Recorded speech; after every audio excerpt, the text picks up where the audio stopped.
Alright, how's it going, guys? I'm here for week 2 of the season 5 of the IPA International Pokemon Association. Now, I know what you see. I know you see the Diglett. Now, hindsight, I really shouldn't have brought the Diglett. I should have brought Gliscor, because Gliscor would have done, like, a better job than Diglett and doing, like, what Diglett was... So, like, Diglett was there for, like, Registeel. Like, our idea was, like, yo, trap Registeel, and then Hydreigon and Gengar just click buttons. But yeah, hindsight, that was a really bad, really bad idea. Like 2 days before the match, I'm like, maybe I should probably switch this to Gliscor, but I'd already like bragged to like half of the league and like DMs that like I was gonna bring Diglett, so I couldn't go back now. But yeah, he's got a pretty fun looking team. Christian is the person I'm playing here for week 2, and I won't make this introduction go any longer than it should be. So I'll just start off here. So he's gonna lead off with the Mesprit. I lead off with the Sylveon. Sylveon leads off nicely against a lot of his potential leads. It leads off nicely against the Sylveon. It leads off nicely against the potential Greninja or Jolteon. And if he leads with Registeel, well, we've got young Diglett in the back, boys, as the is the hard counter. I mean, I was really just hoping they could bring Diglett in on Stealth Rocks, but I mean, I guess because I have Diglett, he's not going to let me do that. So as you'll see, this is the turn he brings in the Registeel right here. I go hard out into Diglett. I'm actually like 0 HP IVs. And a minus defense nature. The HP IVs is for like seismic toss to do more damage or something. It was pretty tech, bro. It was pretty tech. But as you'll see right there, Diglett is pretty shit. So this is why Diglett's bad. That's like adamant. Earthquake into reversal kills, so that's why I wanted to go in before rocks. Unfortunately, that's not, of course, what's going to happen as we see right there. But what can you do, right? I was also like endure just in case. Like I didn't even calc how much Seismic Toss does, but like I just did the. I'm pretty sure it does like so much damage. But anyways, I U-turn with Hydreigon into Gengar because I didn't want to like.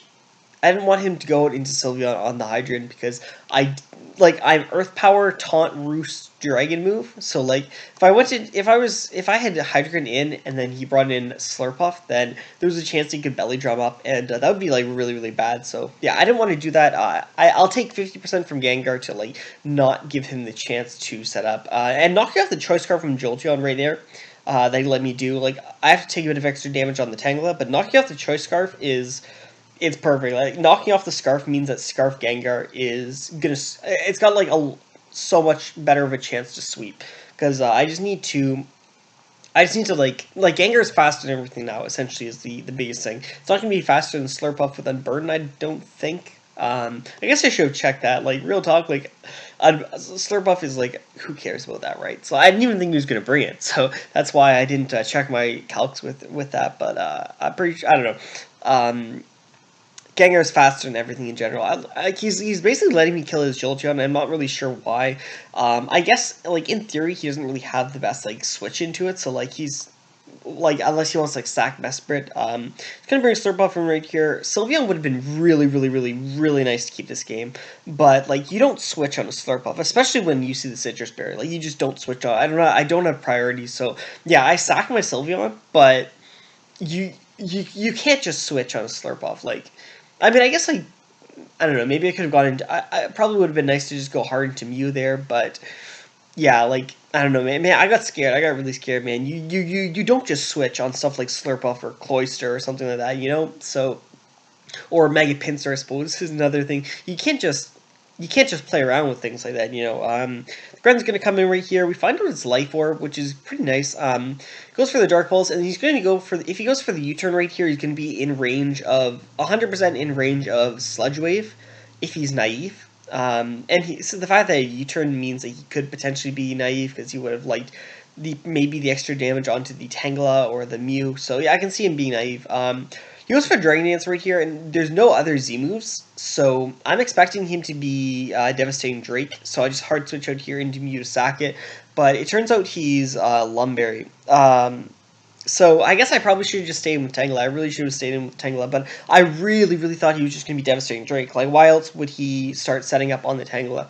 Right? Like, I didn't really get it. I don't really get it why he would otherwise, but I mean, yeah, because I take that. I was above 51%, so I would have taken that and I would have killed him out with the HP Ice there, and then I could have sacked Mew right here to the Mesprit, brought in Gengar, attacked, and then when he brought in Gren, I could have sacked the Tangela, and he would have taken Life Orb, but then he would have been 100% in range of Sludge Wave if he was not naive. So, basically that.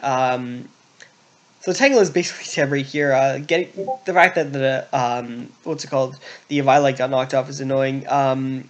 That last turn, I was actually really debating going hard into Gengar on the Mesprit, hoping he goes for an Ice Beam, and, like, hoping he goes for, like, an Ice Beam and, like, chokes, and, like, lets me bring in Gengar, take the Ice Beam, live, because I lived Ice Beam, I obviously didn't live Psychic, but switching on the Ice Beam, and, then kill the Mesprit, and then sack Tangela, so that Gren takes an extra Life Orb hit, because after he takes one more Life Orb hit, he's guaranteed 100% in range of Sludge Wave, if he's not naive. Right now it's a roll. Like, it's a roll. Sludge Wave is a roll if he's timid.